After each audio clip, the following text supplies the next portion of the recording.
trying to get this video in a decent amount of length. It's kind of a request video from one of the viewers. She's a new grad nurse, old mom nurse, that is encountering a lot of, I guess, hurdles to getting hired.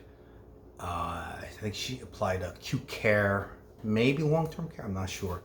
But she's not getting any bites back. And she's wondering if it's ageism. Not knowing her situation, I don't know the specifics. So I would hazard to guess that it probably is, though. I had the same problem when I was getting hired, and I didn't succeed. I didn't get the job until I got myself in front of the manager, and it was totally by happenstance. So I'm not going to refer to it because that was just pure luck.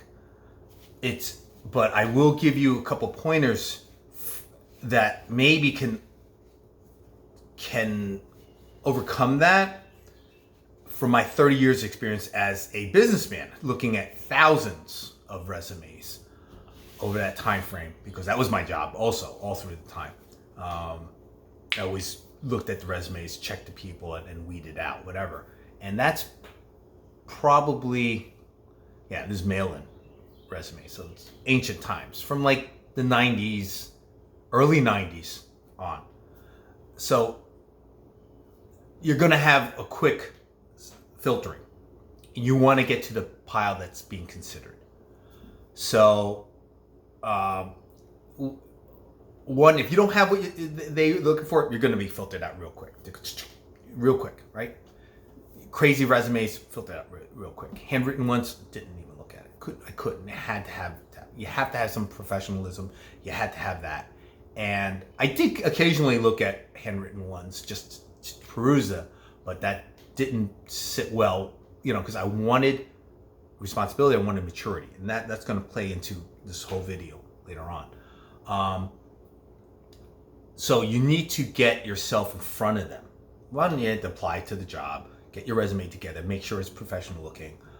But one of the things I will suggest to you is to avoid dating yourself. It's not a big deal if you're 22, 24, 25 even. Beyond that, it starts getting tricky. And I won't go into specifics of that. That's like a whole nother video or video series on its own. But especially for older adults, and this channel specifically for older new nurses, basically. Everybody's welcome. I don't care, whatever. But I'm not going to teach or be able to give any insight really significant to a 40-year-old who's been a nurse for 15 years. They've been a nurse 3 times longer than me. They've seen a lot, but they don't know what it's like to try to get a job like we are. They'll get a job like that. I mean, you 15-year resume of nursing, they can get a job next day, unless they were doing something nefarious, right? But they can get a job next day. Us, it's different. We're 40-year-olds or above, 54 years old, but we have like zero experience, right? That's the problem. You're a 54-year-old rookie. If we were Robert Redford, like in a movie, that's great. We have amazing talent, but we're average nurses. We're average people. We're average Joes and Janes, right? So how do you sell yourself? Well, first, don't let them know how old you are. There's no reason they should know.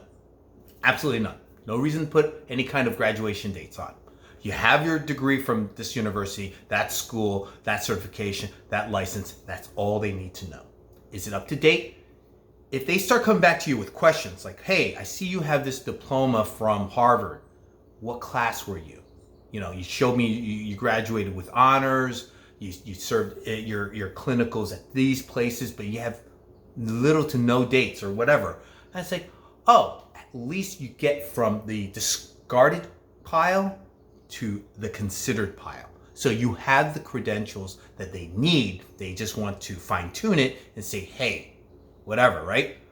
And then you have an argument, or at least you have a chance to get in front of them to say, hey, I can discuss it. I'll bring it into you. I'll bring in the diplomas or whatever, Yeah, I've been doing this, and start selling yourself, on that.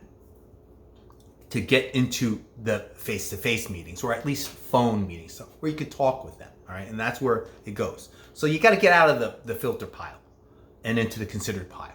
And one of the things, because there is ageism, I was actually the opposite. I kind of know this from the backward way in, because I actually looked for that, and I considered, okay, they're too young. They don't know what they're doing on this. They have no experience, whatever. This person's got more experience. Wow, okay. They served in the military. They have this, well, okay. They've got this discipline. They have this experience that I need, this life experience that I need. It put them into, all things equal, it put them in a higher pile, in the considered pile. So that's where you want to be. So not that the age necessarily ruled them out for me, but it did separate them in the sense of like, okay, this person's got more to offer me. They have life experience to offer me. I counted that. This is like a college degree. I counted that. Sorry, that was just the way I look at it. And that's where we would like people to look at it, but not everybody's going to manage like I did. So you want to get to that portion, to that pile consideration, where you can then sell yourself and then get some back and forth. So it's I don't want to dismiss that. That step is the most critical part. You know, I can't help you other than these suggestions. I can't guarantee you're going to get in front of somebody. But when you're in front of somebody, then sell yourself. But try to avoid, or at least eliminate, the age aspect out of it. Then you're standing toe to toe. That's where you can shine. That's where we can shine. Because me or you versus a 22-year-old new BSN grad, there is a world of difference. Even though you might have the same degree, you're looking for the same pay, you're looking for the same job. Yes, their career expectancy can go 40 years.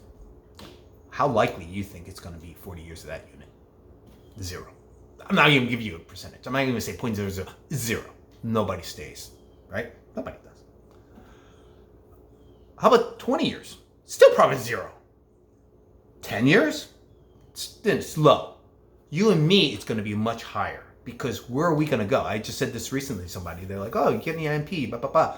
I was like, yeah, I'll probably practice a couple months and then retire. They're like, what? What are you talking about? I was like, I'm 54. What? You know, I mean, I'll be signing my Medicare assignments at that point. They're like, you're 54, right? I don't look it, but it is that. And the reality is, we're not going to practice for 20, 25 years. That's just, for me at least. I'll be 74 years old, 79. Oh my God. You know, most of my patients are going to be younger, whatever, in that range. I have a lot of geriatric patients. But it's not realistic. Okay, I'm not going to sell you guys a story that it's not realistic. I'm going to be very upfront with you guys. I always tell you guys the truth. You might not like what you hear from me. You might not agree with what you hear from me, but it's going to be as true as I see it and what I've seen, what I've experienced. Okay, this is what it is. I know what's important. I know what's important to the managers. Their number one thought is manning the wall. It's getting enough nurses on the floor to take care of the patients legally, safely, effectively, all right? That's what they want. That's what their job is as a manager, not to do audits day in, day out, do meetings. They could be at all the audits, all the meetings, and the unit goes to hell. Who are they going to blame? They're going to blame the manager. I did all my audits, and I did all. They don't fucking care. You're fired. There was 2 nurses when we need 6. Where the hell were you? That's what they're going to say, and they'd be right for doing it. Absolutely. You could do all your audits correctly. You could do all your stuff, all your reports. You guys went to every meeting. You were everything. You don't do your basic job. Done. I could do all my audit. I do all my charting, whatever. If I never laid eyes on my patient and they die or they get more ill, that's my fault as a nurse. You got to do your rounding. You got to lay eyes. You got to do your assessments. You got to do it right. If they still go south, at least you have that to protect yourselves to say, hey, look, I did everything. I was on camera. You see me there. All of a sudden they made a left turn. I had a patient one time, recent. I was like, what the hell happened there? What? Don't know. Had an aneurysm, whatever. You don't know.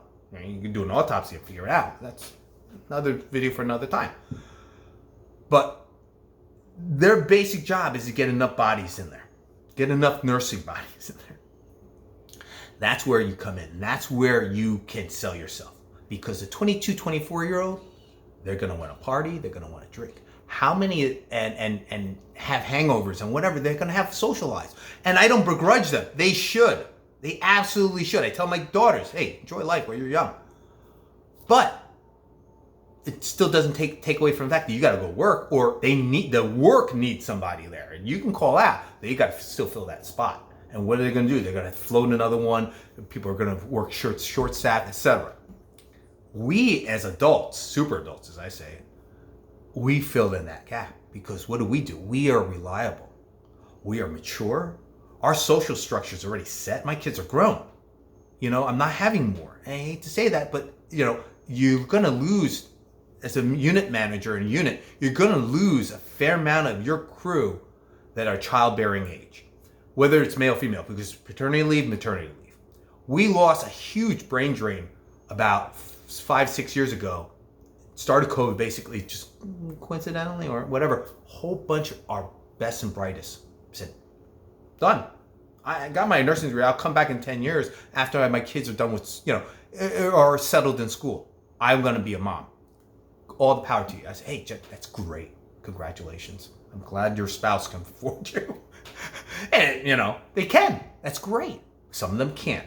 Some of us work for just the benefits. Some of us work still for our kids, whatever, right?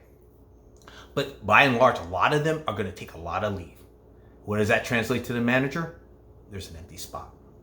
They're gone for 6 months, 9 months, whatever your leave is. Or more, permanently. We lost a lot of nurses permanently. They said, I ain't coming back. Bye, bitches.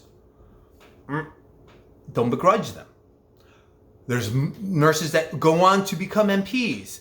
Nurses that transfer to another unit. The nurses that retire, they would quit the business completely. Us, chances are you're gonna get as many years out of us as we have left, because we're not gonna change careers. We're not gonna become lawyers. We're not gonna become businessmen. We're not gonna be launching this or that. We're not gonna have become TikTok influencers or YouTube influencers. I do this as a form of therapy. I'm not making any money out of this. If I make money out of this, it's going to be enough to maybe buy my kid a Happy Meal. I don't think so, frankly. It's just not going to happen. And that's okay. That's not what I do this for. It's purely for self-therapy. Every hiring nurse manager knows Maslow's hierarchy. And that's why we became nurses at an older age. That's the point. And they're going to appreciate that. I say, I'm here because I'm looking for self-fulfillment. I need to do this for me.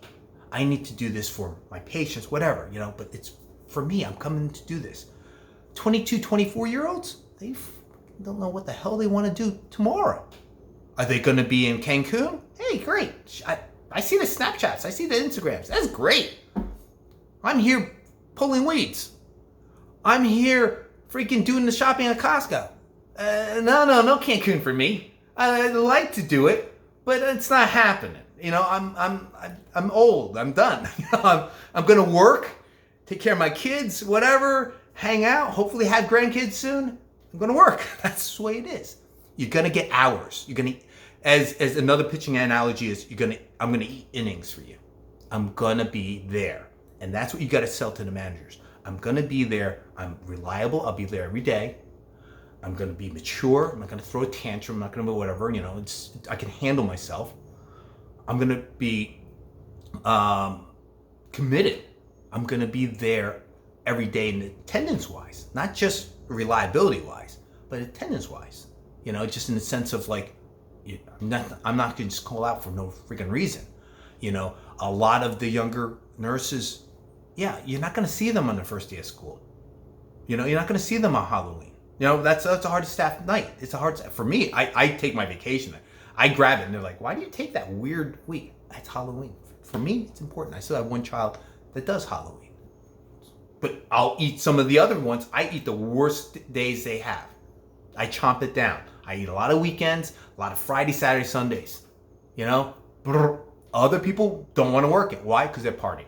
But we have an older block of nurses there that really are anchored our unit now for the last couple of years, and I think the managers finally got that through their heads that, wow, yeah, you need new nurses, but you need a block of old nurses too.